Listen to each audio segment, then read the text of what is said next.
Okay, what I'm going to do is I'm going to show you how I convert a worksheet into a Google form. This particular worksheet is a Word document, but it could equally be a PDF or perhaps a scanned document. This Word document has text information. So here's some text information. It has questions and it has diagrams. Okay, the first thing I'm going to do is capture the blocks of text and the diagrams, excluding the questions. I'm going to use a tool called Grab on my iMac, and this is similar to the snipping tool in Windows. So here I go and get that tool, and then I can start capturing blocks of text and diagrams. So here I go, select this block of text, and we'll save that in a file. Okay, and then I'm going to select this block of text down here with the diagram in it. So again, capture that and save it.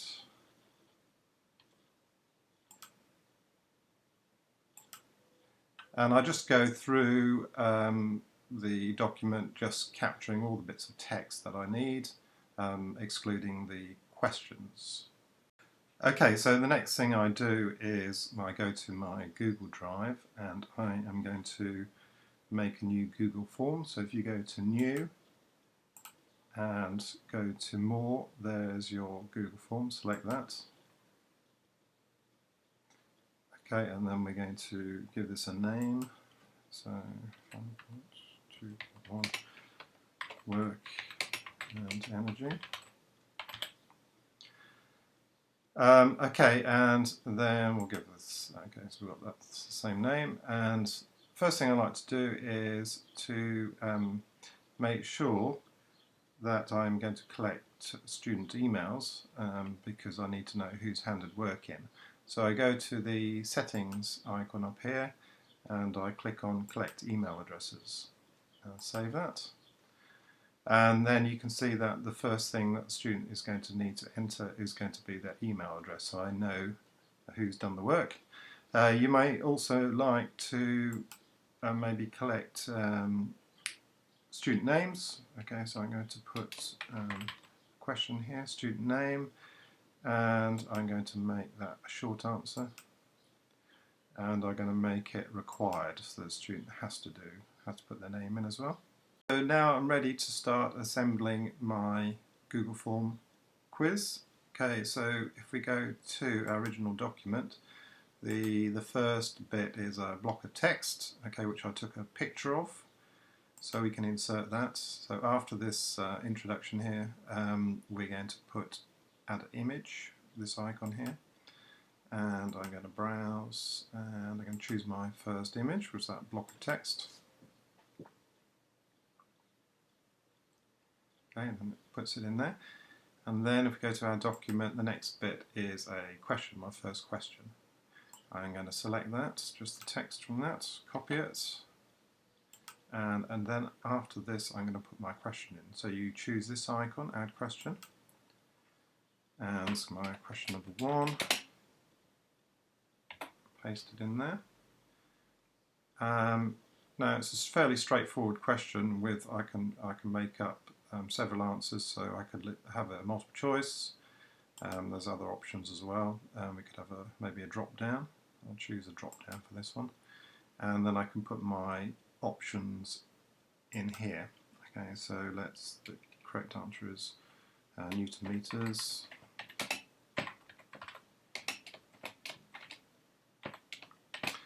Let's put some incorrect answers. Newton per meter.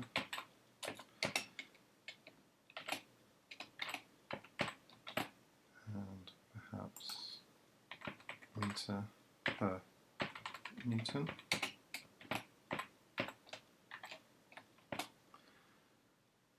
Okay, and make this required. The students have to answer it. might also like to make this a self-assessing quiz. So to do that, you go to this settings icon and click on quizzes and make this a quiz. Save. And then that allows you to assign points to the answers. So if you click on answer key here, and the correct answer was this first one here, and I've assigned that is one mark if they get that right, and then click on done. Okay, if we go back to our original document, the next bit is a diagram with some text, okay, which took a picture of. So we need to include that. So the next thing is to add an image, and we go to our second image.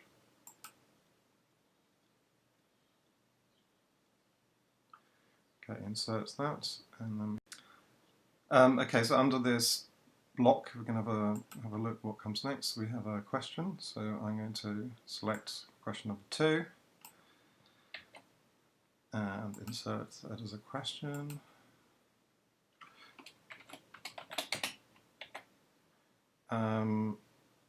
If someone's pushing the block, where's the energy come from? I'm going to make this not a multiple choice, but I'm going to make it into just a wordy answer. Now, short answers like 2 or 3 words, they might need a little bit longer to answer this particular question, so I'm going to make this into a paragraph. Again, I'm going to make it required. All the questions in this quiz are going to be required answers. And you just go down through your document, just doing this, pasting in your images from your original document, and then inserting questions as you go along. So this is my complete quiz. I've jazzed it up a little bit, so I've changed, by clicking on this icon here, you can change the colour, and I've put an image at the top here. Now, so I can just show you what the quiz looks like with all the questions inserted and the blocks of text. We can see what, by clicking on this icon, preview, we can see what the students are going to see. Okay, so these are the questions. This is what it looks like to the student. Okay, and once they've gone through and clicked on answers, then they can submit their answers. And what you will see is you will see as students respond and submit their answers will come in to this tab here, and you'll see all the answers come in. You can also see the answers in a spreadsheet if you click on this icon here. It will create a spreadsheet in your Google Drive with all the student responses. So we've got 3 students responded here, and their answers to each of the questions all in a spreadsheet there. Just a quick word about how you share your Google form once you've made it. If you click on this send icon at the top here, there are various ways of sharing it. So this first one is via email. This one there's a link which you can share. You can do that via email or text or on a website. Here you can actually embed it on a website. Okay, so it's very straightforward.